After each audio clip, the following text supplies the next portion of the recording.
Welcome to Ultimate Issues. Today we're going to continue our talk of ancient idol worship.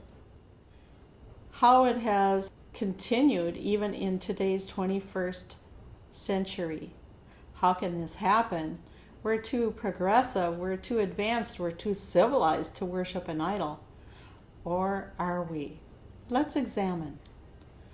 The Ecumenical and Interfaith Council opened its 222nd General Assembly plenary session with the Presbyterian Church USA praying to Allah as their first order of business. In that prayer, they suggest that anyone in opposition to their prayer is a bigot and Islamophobe. You may be surprised to know that the original name of Islam's God, Allah, was Baal Allah. Islam, as you are aware, is the religion of today's Muslims. So as a reminder, this goes way back to Baal worship.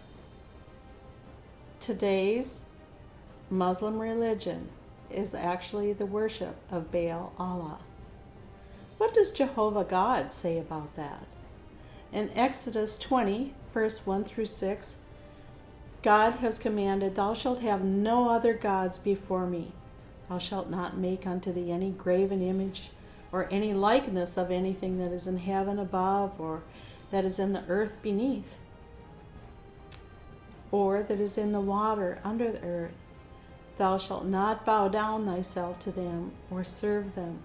For I, the Lord thy God, am a jealous God, visiting the iniquity of the fathers upon the children of the third and fourth generations of them that hate me, showing mercy unto thousands of them that love me and keep my commandments." God, the God of Abraham, Isaac, and Jacob, is a kind and loving God, the God who created us, and he wants to nurture us, and he ultimately wants us to be in heaven with him forever after we die from this earth. That's why he sent his son, Jesus Christ, to pay the ransom for us so that we could live eternally with him. And it hurts him when we reject him and choose other gods. God warned us not to mix with false religions. While leading the Israelites from Egypt into their land of promise, God spoke to them by way of Moses, saying, "Take heed to thyself, lest thou make a covenant with the inhabitants of the land where you go, lest it be a snare in the midst of thee. But instead, you will destroy their altars and break their images and cut down their groves. For thou shalt worship no other God. For the Lord, whose name is jealous, is a jealous God. Lest thou make a covenant with the inhabitants of the land when they go whoring after their gods, and do sacrifices unto their gods, and one call thee, and thou eat of his sacrifice, and take of their daughters unto thy sons, and their daughters go whoring after their gods, and make thy sons go whoring after their gods." So the reason God didn't want people to mix with those of false religion wasn't because he didn't want them to have fun. He wasn't diverse. After all, he made all races. He's very diverse. What he did not want was the mixing of their relationship with him to false gods. God can't have it. You can't mix oil and water and still have something pure. You can either have oil, you can have water. Matthew 4:10, C and D. "For it is written, Thou shalt worship the Lord thy God, and him only shalt thou serve." Are there any other traces of Baal in today's society? Baal-Hamon was worshipped as the Lord of wealth or abundance. He is also known as the moon god. Another name for Baal was Moloch. You can look at Amos 5:26, and it will talk about that. Actually, if you do a word search for Baal, you will find references toward it in the Bible all the way through, Old and New Testament. It was something that God abhors. So another name for Baal was Moloch. who was a Canaanite deity associated with the practice of child sacrifice. Carthaginians burned their children as human sacrifices to him. Why did they do that? They hoped that if they gave their child as a sacrifice to this god, they would have better crops or increased wealth. In today's world, that same spirit of Baal rules over abortions in the United States.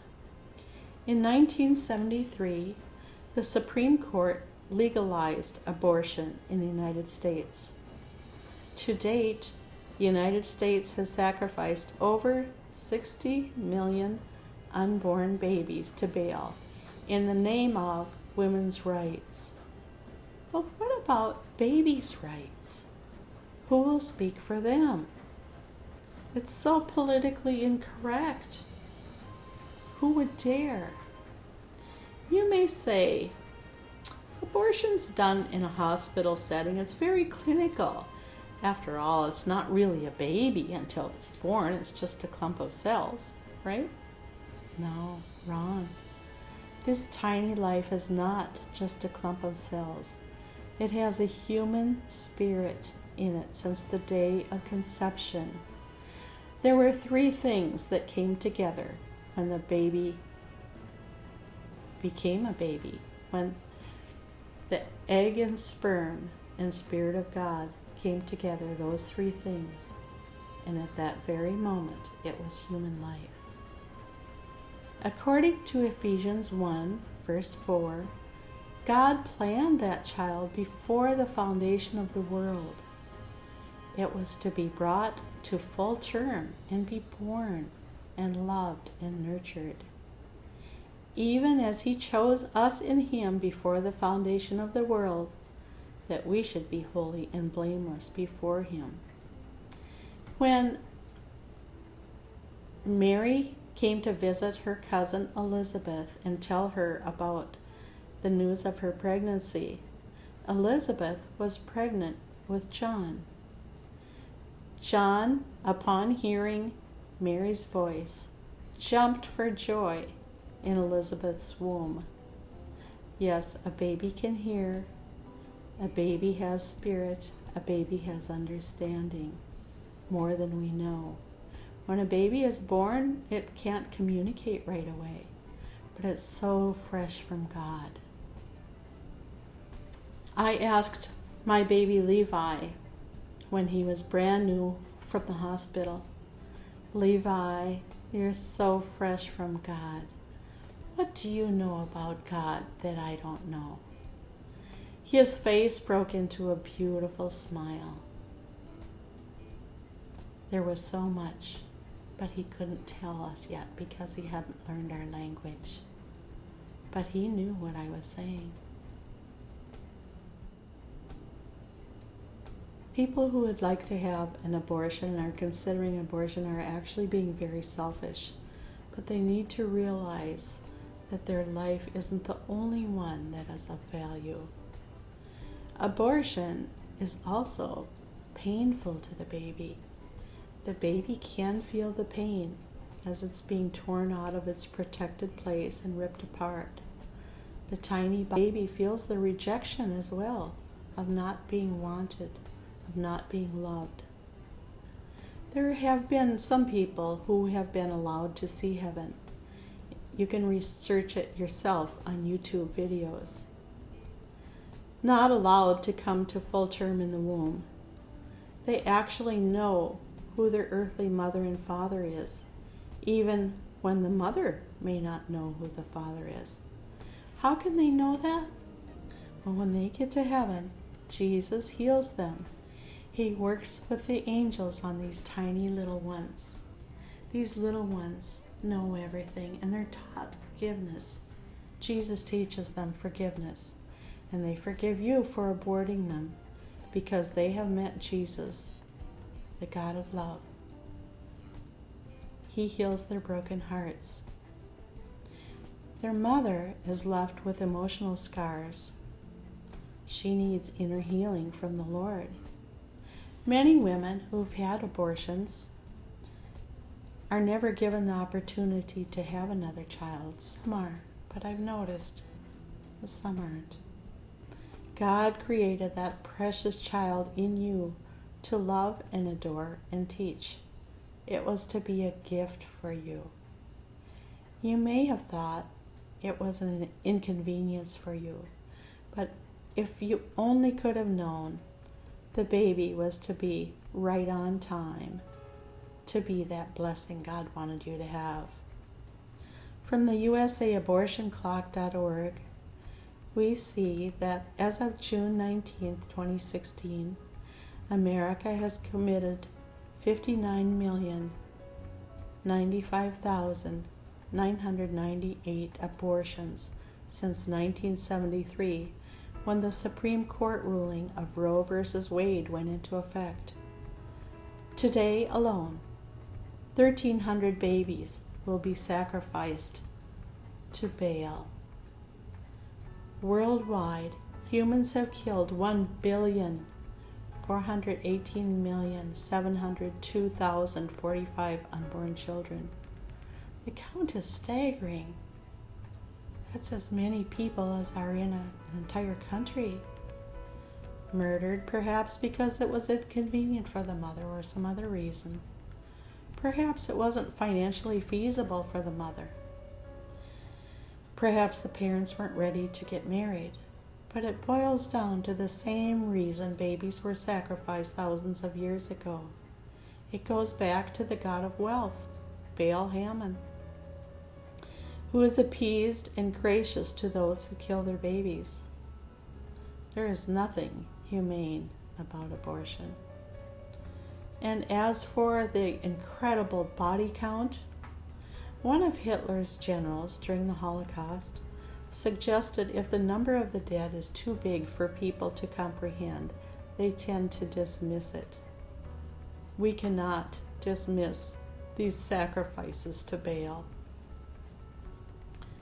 Many of us have read the accounts of Satanists who performed ritualistic sacrifices in places where abortions were performed. That is too ugly for words, and mainstream media overall doesn't have the fortitude to report it. Pretty politically incorrect, isn't it? Our God, the God of Abraham, Isaac, and Jacob, said, "Thou shalt not kill." It still stands today. Why? Because He, the Creator, makes life and loves life. He alone sets the number in our days, and no one else should play God and take others' lives. The worship of Baal was popular in Egypt and Mesopotamia. Through the influence of the Arameans, who borrowed the Babylonian pronunciation Bel, this god ultimately became known as the Greek Belus, identified with Zeus. There's another god, another Baal god called Baal Hadad. Remember, Baal has 1,000 names. He's known as the god with 1,000 names. But if you look at the character of it, it all goes back to Satan or Lucifer. So Baal Hadad is the god of sexual perversion, including pornography. This is really a type of Baal worship. If you indulge in pornography, you are actually performing Baal worship. If you are a Christian, it is not acceptable with God. No form of sexual perversion is acceptable to God. And God hates pornography. The next time you're looking at porn, and God quickens it in your heart that this is not of Him, stop. Tell Him immediately you're sorry. Ask Him to take it out of your heart. It has no place in a Christian's life or in anybody's life. It leads to destruction. Queen Jezebel, who was married to King Ahab, a king of Israel in the 9th century BCE, her name was a variation of Baal. And she introduced the Phoenician cult of Baal to the country of Israel in opposition to the official worship of God in 1 Kings 18. Their rituals were very heinous. And as I say, there was prostitution in the temple. There were idols made on the high places and certain plants planted to these gods. And it grieved God terribly. Baal's father was alleged to be Dagon, god of fertility, the grain god. Particularly, he was known as the god of the Philistines. Now, this part is interesting. The likeness of Dagon was said to be the likeness of a man from the belly button up and the likeness of a fish from the below the belly button down. Does this sound familiar? Does it sound like a merman? Do we entertain the idea today of mermaids to our children and make it acceptable? I'm afraid so. Baal Karnaim was the lord of the two horns. He is associated with the role as a sun god. His consort was the goddess Tanit. How many times growing up have we all seen pictures of Satan drawn with two horns coming out of his head? Well, that's because it's Baal Karnaim, the Lord of two horns. There's another false god, all these are false gods, named Beelzebub. He's called the Lord of the Flies, a Philistine god. Sometimes people would carry the idols around with them and actually even kiss them throughout the day, thinking it would give them good luck and that it would keep the flies, the swarms of flies, away from them. There is the god called Hubal, Baal Knip, K-N-P, and he was known as the winged Baal. This was a god worshipped in pre-Islamic Arabia, notably at the Kaaba in Mecca. His idol was a human figure with a golden right hand.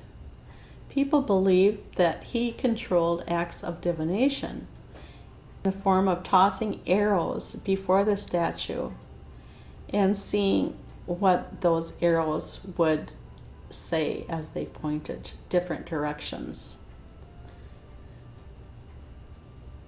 The name Hubal means spirit or God, and the Moab god Baal means master or lord. The image of Hubal at Mecca had a vault for sacrifice, a huge vault, and that the offering consisted of 100 camels. So people, in order to get in the good graces of this god, would make tremendous sacrifices in order to have fortune with him. There is a tale that Muhammad's grandfather vowed to sacrifice one of his 10 children to attain favor and prosperity with this god. So he went there to Mecca, and after consulting the arrows of Hubal to find out which child he should choose, the arrows pointed to his son Abd Allah, the future father of Muhammad. However, he was saved when 100 camels were sacrificed in his place. According to legend, Muttalib later brought the infant Muhammad himself before the image. When Muhammad conquered Mecca in 630, he removed and destroyed the statue along with the 360 images at the Kaaba, but rededicated the structure to Baal Allah. There is the Baal shaman, who was believed to be a storm god. Now, Elijah, needing to impress the Israelites not to worship false gods, shut up the heavens for 3.5 years to any rain. And at the end of 3.5 years, he challenged Queen Jezebel and King Ahab to a contest between the God of Abraham, Isaac, and Jacob and the god Baal shaman. This was the challenge. We will both set up altars. They would be made of stones with wood on top. And the God that answers with fire, answers our prayer, our request with fire on these altars, will be pronounced as the true God. All prophets that worship the God whose God does not answer with fire will be killed because they are false gods. So, Baal shamans, prophets, cut themselves and danced around and begged their God, commanded their God to answer with fire. And they did this all day and nothing happened. Now it was Elijah's turn. He commanded people to pour water, buckets and buckets of jars of water, on top of his wood and his altar. And then he prayed, God, send the fire. And God did. The God of Abraham, Isaac, and Jacob sent the fire. Accordingly, all the prophets, the false prophets, had to be killed, 450 of them, because they were leading the children of Israel away from the worship of the true God. Jezebel, of course, was furious and commanded Elijah to be killed. Elijah, on the other hand, now asked God to prove himself by sending rain. He asked his servant from time to time. He would come up from his prayer and he would say, do you see clouds in the sky? No, not yet. And then finally, yes, he saw a little cloud coming up in the sky. And then he ran to King Ahab, who was driving his chariot. He must have been supernaturally running to King Ahab and said, you better hurry home because you're going to be caught in a deluge of rain. And so it was. God sent so much rain, and he proved himself strong. It was a very dramatic lesson, but a lesson not forgotten. That can be found in 1 Kings 18. By the way, Jezebel was furious and she did want to kill Elijah, but Elijah prophesied that she would die a horrible death and that the dogs would lick her blood. So that is how it happened as well. We're going to stop there in our study of Baal. I want to thank you for joining me today. I hope it's been fruitful for you to hear some of these things. I hope I gave you something to consider. And remember, knowing the God of light is just a prayer away. All you have to do is ask, and he'll reveal himself to you. Bye-bye.